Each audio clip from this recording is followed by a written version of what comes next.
The problem child of the data protectionists is the cash cow of the silicon heads from California.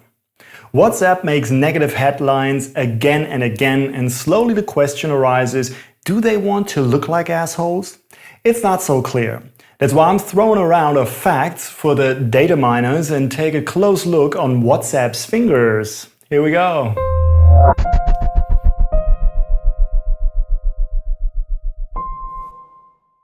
Welcome to Ask a Data Protection Officer. This time with the exciting analysis of the messenger WhatsApp. And against your possible expectation, this will be no bashing on the market leader report, but the attempt to draw a differentiated picture of this communication service.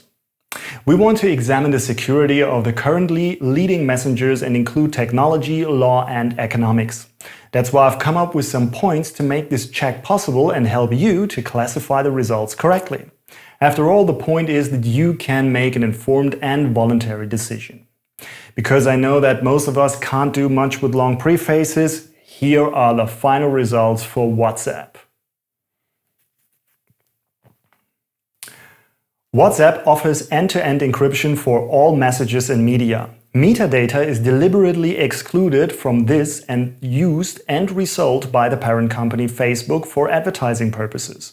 The company reacts dubiously to security breaches and has been criticized and regularly sued for deliberate data protection violations for several years. Well, that's going to be fun, isn't it? Let's take a look at the criteria that led to this rating in the case of WhatsApp. On the technical side, we have the questions. Is there end-to-end encryption, and if so, is it secure? Is metadata collected, and if so, how is it anonymized and pseudonymized? Is the source code independently verifiable and independently validated? On the legal side, we have, are the terms of use in compliance with the GDPR? Of course. Is the privacy policy easily understandable, transparent, and precise? Can users fully exercise their rights, and is the process easily accessible? Where is the provider located, and which national laws are in effect?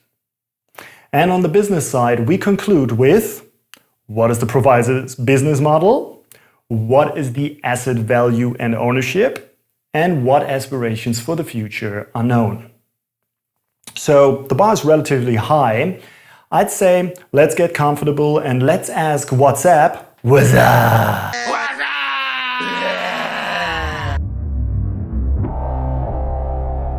WhatsApp has confirmed the use of end-to-end encryption since 2016. The company has even published a white paper on the subject. The fine ladies and gentlemen are serious about this, right? Not quite. On the first page of the Not quite. Fuck! Wieso komme ich da denn immer raus?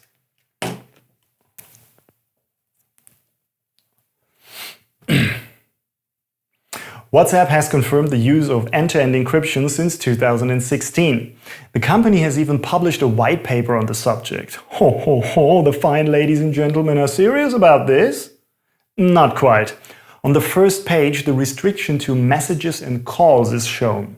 So accordingly, this does not apply to metadata, WhatsApp. That is to be expected, as we can see in more detail in the legal part. The Signal protocol from the competitor of the same name is used for encryption.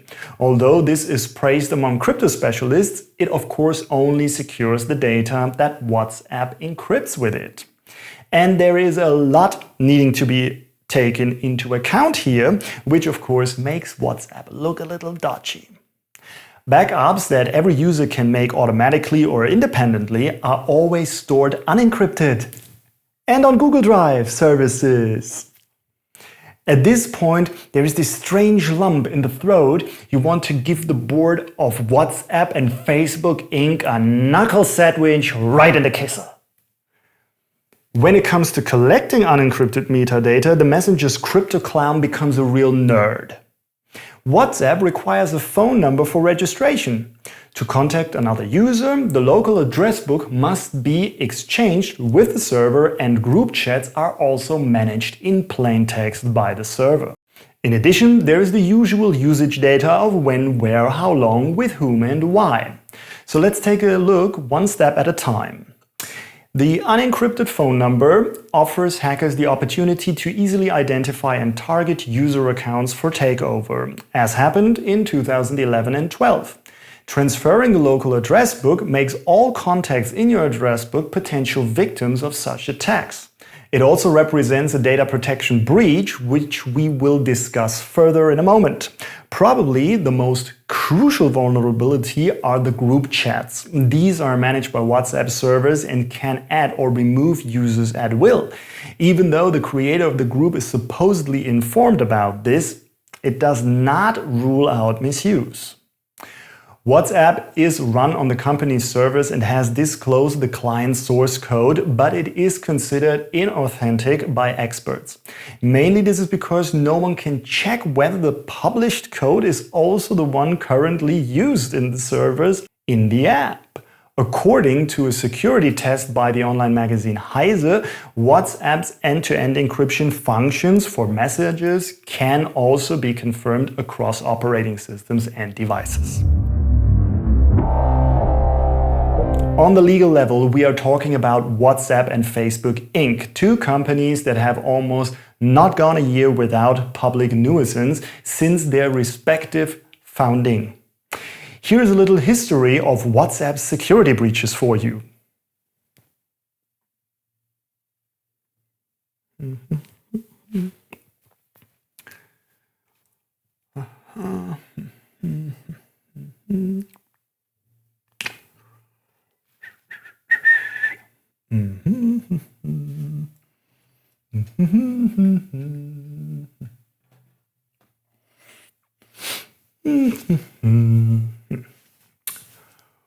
Uiuiui, that's quite a long list, isn't it?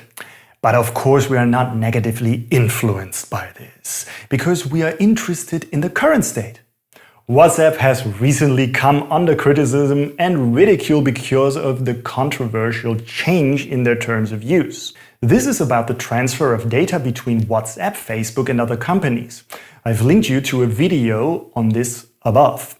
With the eternal postponement due to grumbling privacy commissioners and several lawsuits, WhatsApp has lost a lot of respectability. The technical specialty in terms of encryption further strengthened this image. When it comes to data protection, the necessary transfer of the local address book to the server in unencrypted form has a negative impact. Why that? It's nothing. I just want to check whether Paris, Tristan and Kevin Harold are also on WhatsApp. Yes, of course. We can all understand that, but when you hand over a phone number and a name to a third party, in this case WhatsApp, you as a user are committing a data protection violation. At least towards all contacts in your address book who are not already WhatsApp users. The problem arises when you don't get the personal consent of each person in advance. I also made a video about this years ago, which you can find here. WhatsApp's privacy policy is easy to find on the website, but it forfeits important plus points in transparency. Especially the data processing procedures are described very vaguely and seem more like a sample text fairy tale than an attempt to inform. WhatsApp's imprint has been criticized as illegal for several years, which doesn't really seem to bother WhatsApp. The settings for cookies on WhatsApp's website, which also refer to the web servers, are a bad joke. Either accepting everything or make the settings in the browser have nothing to do at all with taking the requirements of the GDPR serious. So there is no talking of clarification in a simple and understandable form here either. National laws that make the word data protection absurd are the Patriot Act and the Cloud Act. Secret services and other government agencies are allowed to claim any information of the company at any time without giving reason and use it for their own purposes. But it gets even worse when it comes to the data subject rights. A contact to the data protection department is indicated, but the answers are always the same automatic letters that simply ignore the core of the request. For example, the right to be forgotten. Information about deleting the account is deliberately hidden in the help section and can only be found via the privacy policy. The deletion of the account itself can be done in the account settings of the app, but the company clearly shows what it's really about. Turning your data into cash. We make cash with your data because you are our product with which we run a service for advertising partners. That could very well be the true slogan of WhatsApp and Facebook. Founded in 2009 by Jan Koum and Brian Actor, WhatsApp Inc. became part of Facebook Inc. in February 2014 for a measly 19 billion US. Real bargain for Silicon Valley maniacs, don't you think? In 2014, a partnership with Open Whisper System, the developer of Signal, was announced, and then end-to-end encryption was introduced in 2016.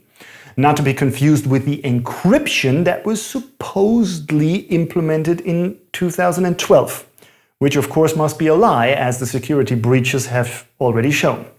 In 2018, his fellow founder Jan Koum followed and left the Facebook board of directors after it decided to monetize WhatsApp's user data for advertising purposes. You're already realizing what's going on, right? When one company raises billions of dollars for another, there are many more billions to be made. Since you, as a user, don't pay anything for WhatsApp, the important metadata isn't encrypted, and the company has to raise vast sums to run the service, you can easily imagine how money is made here. And not in short supply. As of February 2020, WhatsApp announced over 2 billion users worldwide, and Facebook Inc. announced a turnover of a whopping $87.5 billion US dollars. So in conclusion, we can see that WhatsApp and Facebook Inc. have little to no interest in transparency about company policy or the handling of user data. Neither do company leaders take data protection seriously and treat their users' information as a commodity that is freely available. Technical security is also not a top priority, but is patched up stepmotherly instead of probably closed when gaps become known. Contradictory information about the use of encryption in the years 2012 and 2016 still cast a wide shadow. Thus, WhatsApp is clearly not recommended as a messenger. If you value your privacy as much as WhatsApp and Facebook, you should stay away from this app. Are you shocked, annoyed, or encouraged in your opinion about WhatsApp? Write your opinions in the comments and tell me how you deal with the current messenger madness. Until next time, bye bye!